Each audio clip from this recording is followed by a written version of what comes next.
Halo semuanya, saya Vida Mastrika. Dalam video sharing tentang analisis dan desain sistem, kali ini saya akan membahas beberapa contoh dari use case diagram. Nah, pembuatan use case diagram itu tergantung dari bagaimana kalian merancang sistem kalian. Jadi ada beberapa use case diagram yang beragam, bisa dirancang untuk satu sistem yang sebenarnya sama gitu ya. Jadi mari kita lihat nanti di contoh-contoh yang saya jelaskan pada video kali ini.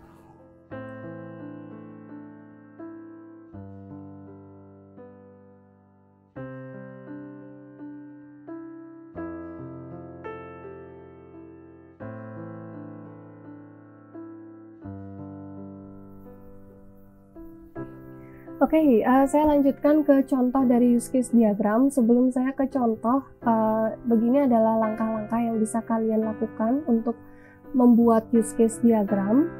Pertama, kalian tentukan dan tulis topik dari sistem yang nanti itu akan ditulis pada sistem boundary-nya. Yang kedua, tentukan dan gambar aktor yang ada pada sistem kalian. Setelah itu, tentukan dan gambar dari use case-nya. Berarti yang pertama ini dulu ya, sistem boundary-nya, setelah itu nama sistemnya, setelah itu kalian tentukan aktor siapa saja yang berperan pada sistem tersebut. Setelah itu kalian tentukan use case yang ada pada sistem tersebut. Use case-nya berdasarkan definisi kebutuhan fungsional yang sudah kalian lakukan ya. Setelah itu yang terakhir, berikan hubungan antara use case dan aktor, use case dengan use case lainnya, dan jika ada aktor dengan aktor lain, misalnya generalisasi ya. Saya tambahkan satu lagi di sini. Nah, contohnya seperti ini, hubungan dengan use case dan aktor. Misalnya seperti itu. Use case dengan use case, misalnya adalah include atau extend, atau bisa juga generalisasi. Nah, setelah itu kalau ada aktor dengan aktor lain, misalnya generalisasi di sini. Nah, itu adalah secara singkat bagaimana cara membuat use case diagram. Nah, ini adalah contoh yang saya gunakan di video yang sebelumnya. Contoh dari use case diagram seperti ini ya. Ada subjek dan sistem boundary-nya di sini, yang memisahkan antara bagian dalam sistem dan user-user dan juga sistem yang ada di luar dari sistem yang kita bahas. Setelah itu ada aktor, di sini ada aktor manusianya ada 3. Payment service ini adalah sistem lain, dan sistem lain ini juga bisa dijadikan sebuah aktor. Dan di sini ada relasi asosiasi ya, antara satu use case dengan aktor-aktor yang berada di dalamnya. Di sini juga ada relasi extend. Di sini juga ada relasi include. Nah, multiplicity ini juga bisa kalian tambahkan ke dalam use case diagram ya, tetapi yang saya lihat dari beberapa use case jarang yang menambah multiplicity seperti ini, tapi kalau kalian ingin menambahkan silahkan ditambahkan. Multiplicity ini mirip dengan apa yang ada di entity relationship diagram atau di ERD. Ada di sini minimalnya, setelah itu ada maksimalnya ya. Ini minimalnya 1, maksimalnya banyak ya. Ini minimalnya 0, maksimalnya adalah banyak. Nah, seperti itu. Contoh lainnya, nah ini juga sudah saya pernah jelaskan di video saya yang pertama tentang use case diagram. Ini ada 2 aktor, satu aktor adalah patron, satunya adalah library-nya, dan kebetulan di sini kedua aktor ini bisa melakukan fungsi atau use case yang sama.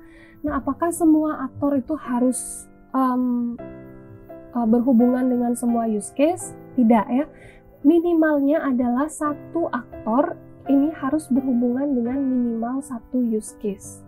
Kalau misalnya aktor tersebut tidak sama sekali tidak berhubungan dengan use case manapun, itu kalian dihilangkan saja aktor tersebut. Berarti tidak ada kaitannya atau hubungannya aktor tersebut dengan sistem.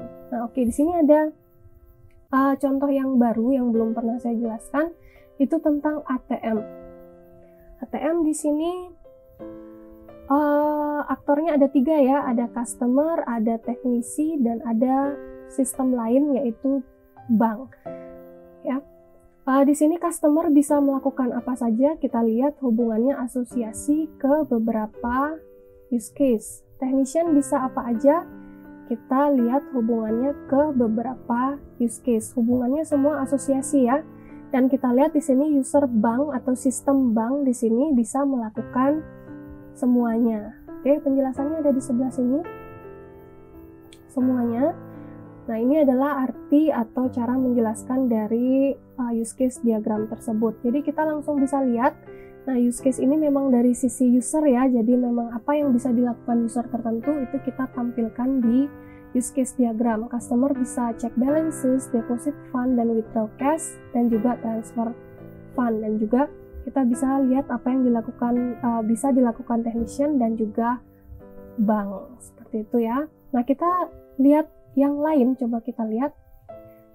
Oke, ini sama-sama ATM ya. Oke, yang tadi itu ATM, yang sekarang juga ATM.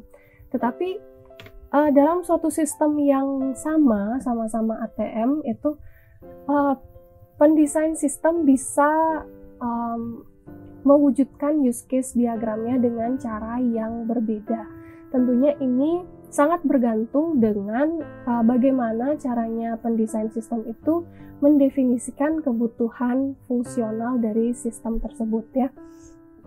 Apakah ada yang salah? Tentu tidak, karena semuanya sesuai dengan apa yang dirancang sebelumnya, seperti itu ya. Kalau yang di sini usernya ada lebih banyak ya. Ada card holder, ada bank customer, ada visa, ada bank di sini ya. Nah, jadi di sini untuk card holder itu hanya bisa menarik uang saja. Bank customer itu bisa menarik uang, bisa cek saldo, bisa menambah uang, bisa juga menambah cek ya. Card holder ini adalah orang dengan kartu ATM, tetapi bukan kartu ATM dari bank tersebut ya. Jadi hanya bisa menarik uang dari sistem ATM tersebut, tapi nggak bisa cek saldo, yang lainnya juga nggak bisa. Kalau bank customer ini yang punya kartu dan sesuai dengan ATM yang ada di sini ya.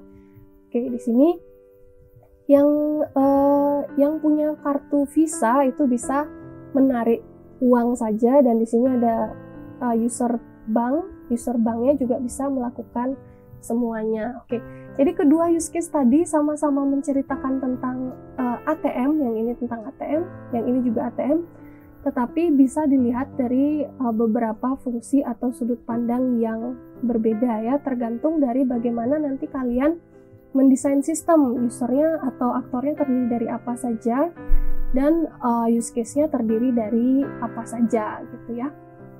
Oke, yang lainnya, ini adalah contoh use case diagram dari point of sale terminal ya. Ini adalah siklus akhir dari point of sale ya. Ini user checkout ini membutuhkan aktor pelanggan atau customer satu ya. Jadi karena itu ada satu multiplisitas dari customernya itu, dan satu clerk atau satu kasir ya.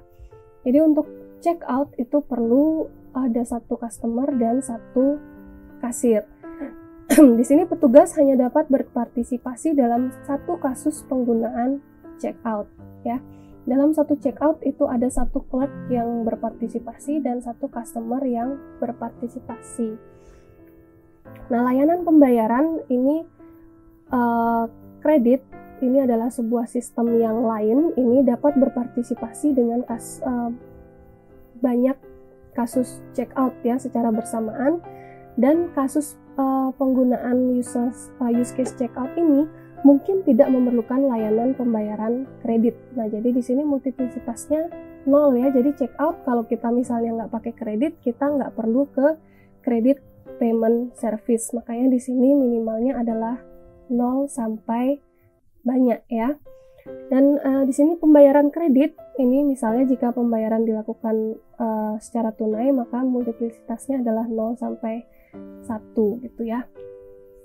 Oke, yang administrator di sini bisa memanage user. Oke, semua sudah terpenuhi ya syaratnya. Jadi satu aktor ini minimal berelasi dengan satu use case sudah terpenuhi, ada sistem boundary dan ada nama sistemnya, sudah terpenuhi semua ya. Nah, di sini terlihat use case-nya sangat sederhana ya. Apakah checkout benar-benar hanya sesederhana ini? Nah, kalau misalnya kalian perlu menambah detail dari sebuah use case, checkout ini adalah bisa kalian breakdown lagi. Kalian bisa pecah use case checkout ini menjadi sebuah use case yang lebih detail lagi. Jadi di sini untuk mencegah yang di sini ini terlalu ribet terlihatnya ya, kalau memang tidak bisa dalam satu halaman, itu bisa kalian pecah seperti ini. Jadi checkout itu include scan item oleh kasirnya atau clerknya.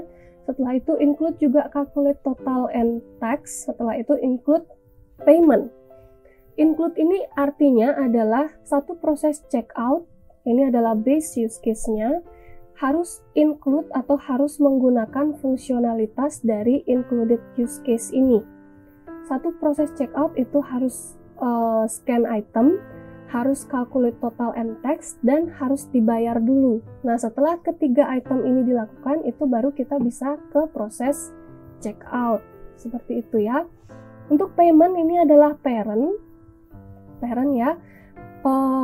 Childnya, anak-anaknya adalah payment by cash, kredit, debit, atau check. Kalau misalnya dia kredit, baru berhubungan dengan kredit payment service. Oke. Jadi yang sebelumnya terlihat sangat sederhana seperti ini, tetapi seharusnya dia seperti ini ya, bisa di breakdown lagi jadi seperti ini. Oke, contoh lainnya di sini ada online shopping system.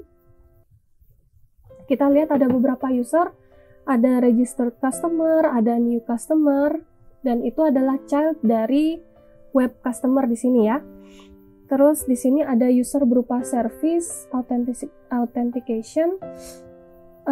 Ini adalah bagian sistem lain ya. Ini adalah subsistem online shopping. Ini adalah bagian sistem lain. Setelahnya ada identity provider, ada credit payment service, dan ada PayPal. Oke. Use case yang ada di sini adalah view item, ada make purchase, ada checkout, ada client register. Kalian bisa lihat sendiri hubungan asosiasinya, berarti registered customer hanya bisa melaksanakan dua use case, yaitu view item dan make purchase. Untuk yang lainnya bisa kalian lihat sendiri. Dan di sini ada relasi include ya. Untuk make purchase ini adalah base use case-nya. Included use case-nya adalah view item dan checkout. Untuk bisa melaksanakan make purchase berarti kita harus pertama view item, dan setelah itu harus melaksanakan proses checkout, baru kita bisa melaksanakan proses pembelian. Nah, seperti itu secara umum ya. Selanjutnya view item yang tadi ada di sini. Kalau memang ini, kalau di breakdown ini bisa lebih dari satu halaman, misalnya use case-nya atau use case-nya akan terlihat sangat penuh dan ribet, itu kalian bisa breakdown. Contohnya sama seperti yang tadi ya, view item. Sini ada beberapa use case yang sebagai extend, berarti ini adalah base use case-nya dan ini adalah extended use case-nya. Ini juga extended, extend, dan extend. Extend ini adalah perluasan dari fungsi use case tertentu. Untuk view item, perluasannya adalah search item, browse item, view recommendation, atau add to shopping cart, add to wishlist. Bedanya dengan include, kalau extend ini, extended use case-nya tidak perlu dilakukan terlebih dahulu. Ini adalah perluasan fungsi dari view item. Kita bisa tidak melakukan semuanya, atau hanya melakukan sebagian, atau hanya melakukan satu saja, ya, tergantung keperluan kita nantinya bagaimana. Oke. Add to shopping cart di sini ada relasi extend juga dengan customer authentication. Untuk view recommended item ini harus include customer authentication, dan ini add to wishlist juga include customer authentication. Berarti untuk add to wishlist dan view recommendation kita harus login terlebih dahulu. Ya, itu adalah include. Ya. Oke, berarti kalau yang ini add to shopping cart itu adalah base use case-nya. Yang ini adalah extended use case-nya. Penjelasannya sama seperti yang sebelumnya ya. Oke, selanjutnya. Tadi ada view item di sini dan ada checkout di sini ya. View item sudah di breakdown tadi. Terus checkout juga bisa di breakdown lagi kalau misalnya use case-nya ini tidak cukup satu halaman atau terlalu besar ya jadinya.